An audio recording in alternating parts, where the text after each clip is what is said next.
வணக்கம் பிள்ளைகளே. இன்று டிபி கிட்ஸ் யூடியூப் சேனலை பார்த்து கொண்டு இருக்கும் அல்லது எங்களோடு சேர்ந்திருக்கும் அத்தனை பிள்ளைகளுக்கும் எங்களுடைய சந்தோஷமான வணக்கம். அது மட்டுமல்ல, ஒரிகம் பாணியிலான நிறைய கைவினைகளை நாங்கள் உங்களுக்கு செய்து காட்டியிருக்கின்றோம். நீங்கள் சந்தோஷமாக எல்லாவற்றையும் எங்களோடு இணைந்து நீங்களும் செய்து கொண்டிருப்பீங்க என்று நம்புகிறோம். இப்போ உங்களுடைய நண்பர்கள் நண்பிகள் இருந்தால் அல்லது இது பற்றி தெரியாதவர்கள் இருந்தால் இந்த டிபி கிட்ஸ் யூடியூப் சேனல் பற்றி நீங்கள் அவர்களுக்கு விளக்கப்படுத்துங்கள். அவர்களையும் நீங்கள் எங்களுடைய சேனலோடாக இணைத்து கொண்டு அழகழகான கைவினை பொருட்களை செய்ய நீங்கள் அவர்களுக்கு ஊக்குவிக்கலாம், அவர்களை தூண்டலாம். அது மட்டுமல்ல, இப்போ நாங்கள் நிறைய கைவினை பொருட்களை அழகாக செய்கின்ற ஒரு முறையை உங்களுக்கு சொல்லி தந்து கொண்டு இருக்கிறோம். இப்போது இன்றும் சின்ன பிள்ளைகள் இருக்கீங்க தானே, உங்களுடைய ஸ்கூலுக்கு தேவையான நிறைய கைவினை பொருட்களை நீங்கள் செய்யலாம். எல்லாவற்றுக்குமான ஒரு உதவி செய்யும் முகமாக எங்களுடைய பிள்ளைகளுக்கு நாங்கள் உதவி செய்கிறோம். ஆகவே நீங்கள் எங்களோடு இணைந்துருங்க. இன்று நாங்கள் என்ன செய்ய போகிறோம் என்று பார்த்தா, இது என்ன என்று தெரியுதா? இதை பார்த்தீங்களா, சின்ன பெயின் குயின், எவ்வளவு அழகான வாய் இருக்குதுண்டு. இதை பார்த்தீங்களா, இப்படி கழட்டி எடுக்கலாம் இந்த வாயை. ஆகவே இதை நாங்கள் வேறு வேறையாக செய்ய போகிறோம். இந்த பார்த்தீங்களா, இந்த உடல் பகுதியையும் அதனுடைய வாய் பகுதியையும் வேறு வேறாக நாங்கள் எடுக்கலாம், செய்யலாம். கம் போட்டு அழகாக அதை ஒட்டலாம். இப்போ உங்களுக்கு தெரிந்திருக்கும் 2 கடதாசி எங்களுக்கு தேவை இந்த பெயின் குயினை செய்கிறதுக்கு. இப்போ இன்றைக்கி நாங்கள் எடுத்திருக்கிறது ஒரு பெரிய தாளம், அதாவது 20 சென்டிமீட்டர் அகலமும் நீளமும் கொண்ட ஒரு கடதாசி. அதுபோல் இந்த வாய்ப்பகுதியை செய்கிறதுக்காக ஒரு சின்ன கடதாசியையும் நாங்கள் எடுத்திருக்கிறோம். ஆகவே ஒரு 5 சென்டிமீட்டர் நீளமோ அகலமோ கொண்டதான ஒரு கடதாசியை நாங்கள் எடுத்துக்கொண்டு இருக்கோம். இப்போ முதலில் நாங்கள் உடல் பகுதியை செய்கிறத பார்ப்போம். இந்த கடதாசியை இப்படி வைத்து 2 நாங்கள் மடிக்க வேணும்.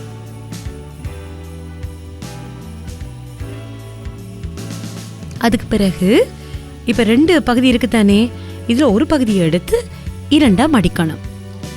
நாங்கள் கீழ்ப்பக்கமாக இப்படி மடிக்க வேணும்.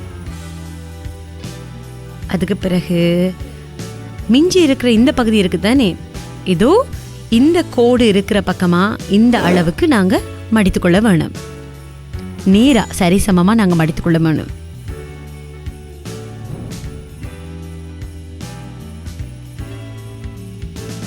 இப்போ பார்த்தீங்களா, இது எங்களுடைய பெண் குயின் முகப்பகுதி, இது உடல் பகுதி. இப்போ நாங்கள் இதனுடைய சின்ன கைகளையும் செய்கிறத பார்ப்போம். இப்போது இது மேல் பக்கமாக இருக்குது தானே இந்த கடதாசி, இதை இப்படி ஒரு முக்கோணம் வரும் வகையில் நாங்கள் மேல் நோக்கி மடித்துக்கொள்ள வேணும்.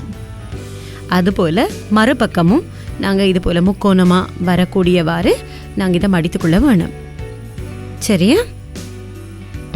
இதுக்கு பிறகு இதை மறுபக்கம் திருப்பின பிறகு இந்த பக்கம் இருக்குது தானே, இந்த வெள்ளை பகுதி கோடா தெரியுது, இந்த கோட்டுக்கு நேராக நாங்கள் பின்பக்கமாக இதை மடித்துக்கொள்ள வேண்டும். சரியாக நாங்கள் 2 அமையக்கூடியவாறு மடித்துக்கொள்ள வேணும். அதுக்கு பிறகு மற்ற பக்கமும் அப்படித்தான் இது போல் நாங்கள் இப்படி உள்நோக்கி மடித்துக்கொள்ள வேணும். எங்களுக்கு நீலக்கலம், இதில் நீல நிறம் எங்களுக்கு விளங்காது, ஆனால் விளங்காத வகையில் நாங்கள் மடித்தெடுக்க வேணும். அதுக்கு பிறகு பாருங்கள், இந்த வெள்ளை கலரில் இந்த கைப்பகுதி போன்று 2 பக்கம் வரணும். அதுக்கு தெரியுதே, ஒரு சின்ன ஒரு பாக்கெட் மாதிரி ஒன்று இருக்குது. அதில் விரல் இப்படி வைத்து இந்த கோடு இப்படி வர மாதிரி இப்படி நகர்த்தி இதை மடிக்க வேணும். பார்த்தீங்களா, இவர அழகான கைப்பகுதி வந்துட்டுது. அதே போல் இந்த பக்கமும் அப்படிதான். இந்த பாக்கெட் மாதிரி இருக்குது, இதில் ஒரு விரலை அழுத்திட்டு அதை கொஞ்சம் கீழ் பக்கமாக நோக்கி இப்படி மடித்துக்கொள்ள வேண்டும். இப்படி நாங்கள் செய்யும்போது அழகான 2 கைகள் வருது, பெண் குயினுடைய கைகள் வருது. இப்போ நாங்கள் பெண் குயினை செய்து முடிச்சிட்டோம். இப்போ பாருங்கள், இது எவ்வளோ கனமாக இருக்குண்டு. ஏற்கனவே நாங்கள் செய்த பெண் குயின் பாருங்கள், கொஞ்சம் சின்னதாக இருக்குது. இது பாருங்கள், அந்த பெண் குயின் எவ்வளோ இருக்கும், வட்டமாக இருக்குது. ஆனால் இந்த பெண் குயினை பாருங்கள், கொஞ்சம் பெரிதாக இருக்குது. அதுக்கு இப்படி திருப்பி இந்த பகுதியை கொஞ்சம் நாங்கள் மடிக்க வேணும். இதோ பார்த்தீங்களா, இந்த பாக்கெட் மாதிரி தெரியுது. இதை இதுக்குள்ளே செலுத்திட்டு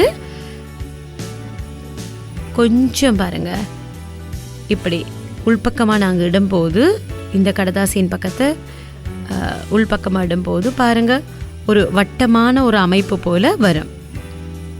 இப்போ பார்த்தீங்களா, இந்த கையை இப்படியும் மடித்துக்கொள்ளணும். இதை அழுத்தி இப்படி செய்து ஒரு அளவு கொஞ்சம் இந்த உடல் பகுதியை ஒரு அரை வட்டமாக நாங்கள் எடுத்துக்கொள்ள வேண்டும். நாங்கள் இப்படியும் செய்து கொள்ளலாம் ஓரளவு. இப்படி செய்யும்போது பாருங்கள், இப்போ பார்த்தீங்களா, இதை வைத்துட்டேன். இதை உடல் பகுதியை நாங்கள் செய்துட்டோம். இதை வைத்துட்டு இப்போ நாங்கள் வாய்ப்பகுதியை செய்வோம். இதோ வாய்ப்பகுதிக்காக நாங்கள் எடுத்திருக்கிறது இந்த மாதிரி நிறத்திலான ஒரு கடதாசி. இதை இரண்டாக மடித்து விட்டு பாருங்க, இரண்டாக மடித்து இந்த மேல் பகுதி இருக்குது தானே, இதை கீழ்ப்பக்கமாக இந்த முக்கோணம் வர மாதிரி சரியாக நடுக்கோடுக்கு வர மாதிரி கீழ் நோக்கி இப்படி ஒரு முக்கோண அமைப்பு போல் இதை மடித்துக்கொள்ளுங்க. இதோ இந்த பகுதியை இதே மாதிரி நான் செய்து காட்டுறது மாதிரி நீங்கள் மடித்துக்கொள்ளுங்க.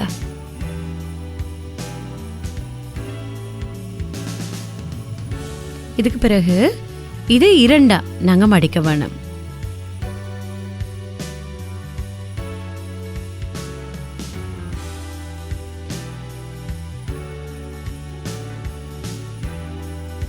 ஏதோ பார்த்தீங்க, இது மாதிரி ஒரு வாய்ப்பகுதி தான் வர வேணும். அப்போ இன்னும் நாங்கள் கொஞ்சம் செய்ய வேணும். இப்போ அதாவது இந்த அளவுக்கு நாங்கள் செய்யும் போது தான் இந்த பெண் குயினுடைய உடல் பகுதிக்குள்ளே நாங்கள் இந்த வாயை செருக முடியும். இதோ இன்னும் அரைவாசியாக கீழ் நோக்கி நாங்கள் மடித்தெடுத்துக்கொள்ள வேணும். இதோ பார்த்தீங்க, மீதி பகுதி இப்படி முக்கோணம் மாதிரி இருக்குது தானே, இதை இப்படி கீழ் நோக்கி இப்படி மடிக்க வேணும். இதோ நான் இப்போ செய்து காட்டுற மாதிரி இப்படி மடித்துக்கொள்ள வேணும். இதே மாதிரி இனி பாருங்க, கொஞ்சம் இந்த வாய்ப்பகுதியை பார்த்தீங்களா, இந்த சொண்டு பகுதி எப்படி வருதுண்டு, இதோ இப்படி கூராக்கி கொள்ள வேணும்.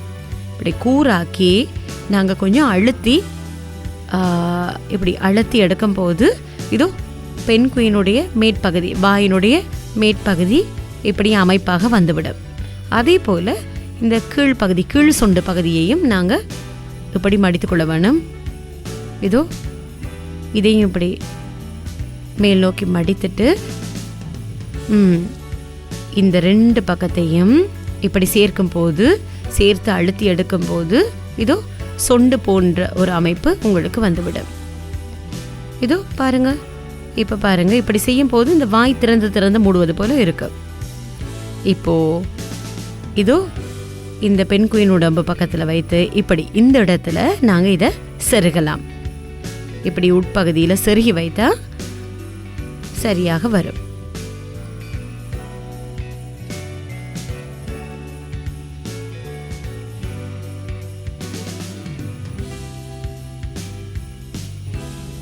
இதோ இப்படி கொஞ்சம் வட்டமாக்கி கொள்ள வேணும். சரியா? இப்போ செய்துட்டேன். நாங்கள் வாய்ப்பகுதியையும் செய்து முடித்தாச்சு. இப்போ பாருங்க, இதோ இதே நாம் பாருங்க, இப்படி உட்பகுதியில் செருகிட்டா அதனுடைய வாய் அமைப்பு சரியாக வரும். இப்போ எங்களுக்கு கம் பயன்படுத்த வேண்டிய அவசியமும் இல்லை. இப்போ நாங்கள் ரெண்டு கண்ணையும் இதற்கு ஒட்டிக்கொள்ளலாம். இதோ சின்ன பிள்ளைகளுக்கு நீங்கள் நினைத்தா ஒரு பேனாவை எடுத்து இரண்டு கண்களை கீறி நாங்கள் இப்படி பெண் குயினை செய்து கொள்ளலாம். அல்லது இப்படியான ஸ்டிக்கர்களை வாங்கி நாங்கள் ஒட்டலாம். இதோ பாருங்க, எவ்வளோ அழகான பெண் குயின். இப்போ உங்களுக்கு முடியும் இது மாதிரி கொஞ்சம் பெரிய கடதாசியை எடுத்து அழகான ஒரு பெண் குயினையும் செய்து கொள்ளலாம். இப்போது நாங்கள் கீழே ஒரு கார்ட்போர்டு வைத்திருந்தாலும் பெரிதாக செய்து கார்ட்போர்டை கீழே வைத்து நாங்கள் பெரிதாக வைத்துக்கலாம். ஏதோ பேசுகின்றது போல நாங்கள் செய்தும் பார்க்கலாம். இப்படியும் நாங்கள் நகர்த்தி கொள்ளலாம். பார்த்தீங்களா, ஒரிகமி பெண் குயின் இனி நாங்கள் மீண்டும் இன்னும் ஒரு நாள் அழகான ஒரு ஒரிகமி பாணியில் செய்வோம். நன்றி.